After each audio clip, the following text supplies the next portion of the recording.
Une période de tranquillité s'installe dans votre relation. Les journées sont douces, paisibles. Il n'y a pas de conflit, pas de tension apparente. C'est précisément à ce moment-là, dans ce calme fragile, qu'une alarme intérieure sourde et urgente se met à retentir chez la personne narcissique. C'est un mécanisme de survie archaïque qui entre en action, une pulsion presque animale de semer le chaos. Cette sérénité pour le narcissique n'est pas un havre de paix, c'est un miroir qui, dans son reflet trop calme, risque de révéler le vide qu'il redoute par-dessus tout. Le silence lui renvoie l'écho assourdissant de son propre malaise. Alors, presque inévitablement, il remue les eaux, crée une tempête dans un verre d'eau, invente un drame ou réveille une ancienne blessure. Moi, c'est Fatem Zahra Alami. J'accompagne ceux qui se sentent égarés dans les paysages tumultueux de l'amour et du lien pour les aider à retrouver leur boussole intérieure et le chemin de leur propre sérénité. Nous allons déplier ensemble les mécanismes intimes de cette dynamique, comprendre comment votre stabilité peut devenir une provocation involontaire, un miroir qui renvoie au narcissique une image inacceptable de sa propre instabilité.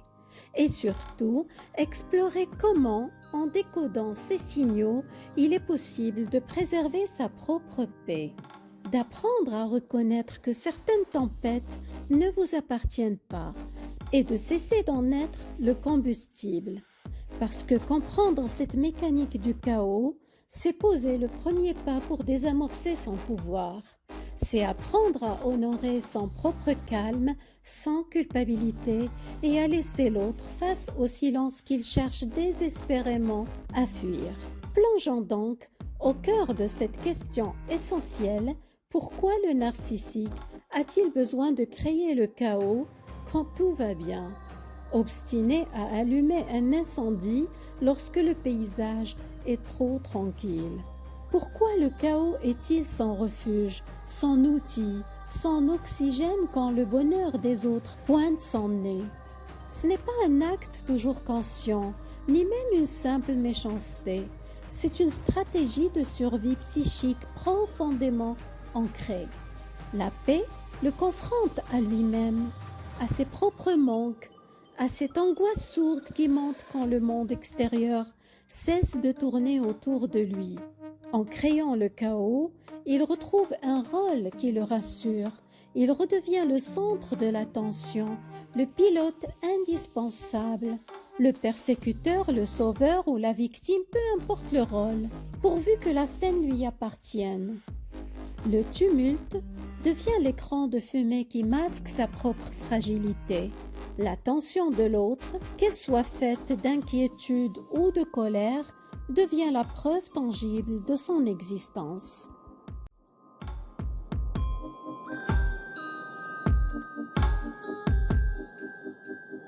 Le narcissique a horreur du vide. Le calme pour lui n'est pas un état de grâce, c'est un état de carence. C'est un silence qui laisse trop d'espace à une question qu'il fuit depuis toujours: qui suis-je quand je ne suis pas au centre de l'attention des autres? Il souffre d'un vide existentiel qu'il comble par des scénarios dramatiques. Même dans une situation idéale, son manque de stabilité émotionnelle le pousse à créer des conflits pour se sentir vivant. Parce que, quand tout va bien, le projecteur n'est plus braqué sur lui. Il se déplace naturellement vers la douceur de vivre, vers des projets partagés, ou simplement vers l'autre. Et c'est insupportable. La paix expose ce que le bruit masquait, une estime de soi en lambeaux, un sentiment d'inexistence si profond qu'il faut sans cesse le combler par le reflet, même négatif, que lui renvoie le regard d'autrui. La sérénité est un miroir qui ne renvoie aucune image grandiose, et face à ce vide, la panique monte. Le besoin de toute puissance et d'ascendance sur les autres est un moteur central chez le narcissique. Et cela explique pourquoi il a tendance à créer ou à entretenir le chaos dans ses relations, même lorsque son besoin d'admiration semble assouvi.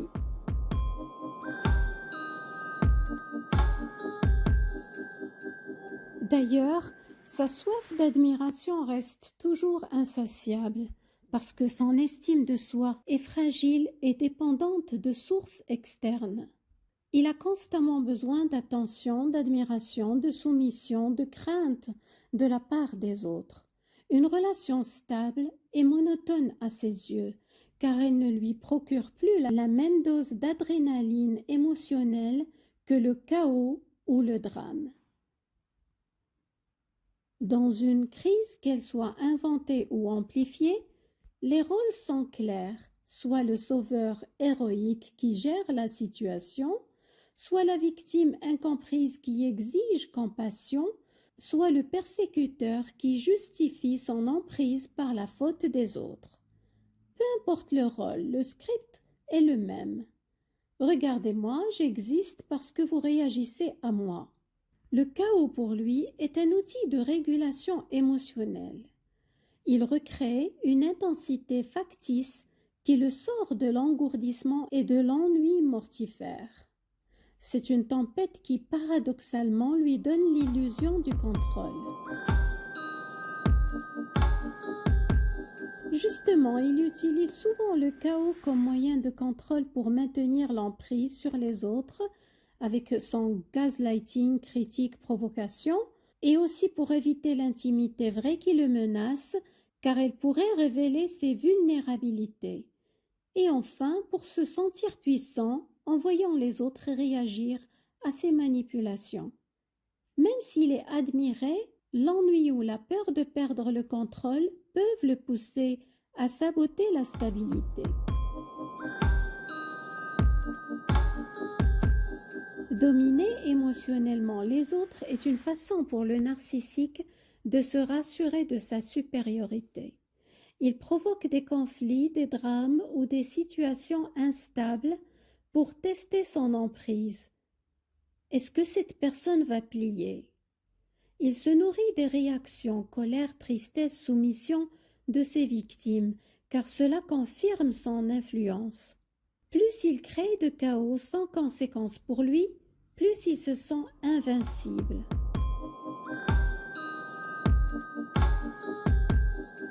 Sa peur de l'égalité le pousse à saboter l'harmonie.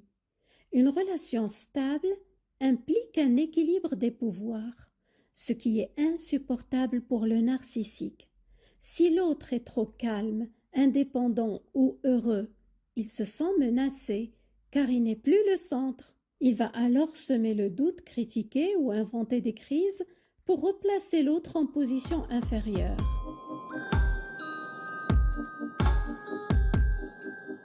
Certains manipulateurs, surtout les pervers narcissiques, ne se contentent pas d'être admirés. Ils veulent que l'autre se soumette. Ils créent les crises, les silences punitifs, les menaces, parce que le chaos brise la résistance de l'autre et installe une dynamique de maître-esclave. Même s'il reçoit des compliments, il cherchera à humilier ou à déstabiliser pour vérifier que sa domination est totale. Concrètement, comment cette âme intérieure se manifeste-t-elle? C'est souvent subtil au début, une petite pique sur un détail anodin, un silence soudain et lourd, le retour inattendu d'un vieux sujet enterré depuis des mois. Imaginez, vous êtes en train de déjeuner paisiblement et soudain, tout tourne autour de la cuisson du repas. Il est trop croustillant, pas assez, il rappelle un mauvais souvenir, vous n'avez jamais su le faire comme il faut. Le sujet n'a aucune importance, ce qui compte c'est le processus, recentrer l'attention et créer une étincelle de tension. C'est le premier signe que le mécanisme est en marche. La personne en face se sent désorientée, coupable ou en colère et c'est exactement le résultat escompté. Le monde émotionnel de la victime est à nouveau orbité autour du narcissique. Créer le chaos pour le narcissique est un mécanisme addictif et autodestructeur, rarement conscient. Il a besoin de le faire par habitude comportementale, parce que le chaos est son mode relationnel par défaut, bien au-delà du simple désir d'admiration. Par ennui aussi, parce que la stabilité ne le stimule pas, au contraire, elle l'ennuie, car elle le rend ordinaire, alors il préfère régner sur le désordre. Et enfin, par peur de l'abandon, parce qu'il préfère détruire que risquer d'être quitté, et surtout par besoin de toute puissance. C'est une addiction au pouvoir et au contrôle, pas juste à l'attention. Plus il contrôle les émotions des autres, plus il se sent à exister. D'où la difficulté de maintenir une relation saine avec un tel profil. Pour la personne qui vit avec lui ou avec elle, c'est un piège d'une violence sournoise. Vous apprenez à vous méfier du bonheur, vous retenez votre souffle quand tout va bien, attendant l'inévitable tempête.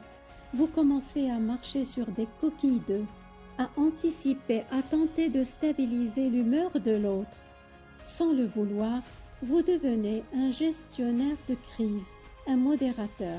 Vous perdez peu à peu le contact avec votre propre boussole intérieure, avec votre droit légitime à la paix. C'est une fatigue profonde, celle de devoir constamment justifier la sérénité ou de s'excuser qu'elle existe. Alors que faire? La clé n'est pas de le ou de la changer, parce que c'est une entreprise vaine, mais de changer votre position dans la danse. La première étape est de nommer, reconnaître ce mécanisme pour ce qu'il est, une stratégie de survie et non une vérité sur vous ou sur la relation. La seconde est de désarmer, refuser d'être le combustible. Face à une tentative de création du chaos, ne montez pas dans le train en marche. Le désamorçage n'est pas une soumission, c'est un repositionnement stratégique. C'est répondre par un calme ferme. Je vois que ce sujet est important pour toi. Nous pouvons en parler quand tu seras plus calme. C'est lui rendre ce qui lui appartient, sa tempête. Enfin, réappropriez-vous votre droit au calme. Recultivez délibérément les moments de paix en dehors de cette dynamique. Retrouvez les activités qui vous ancrent dans votre propre sérénité et renforcez les liens qui vous nourrissent sans vous épuiser.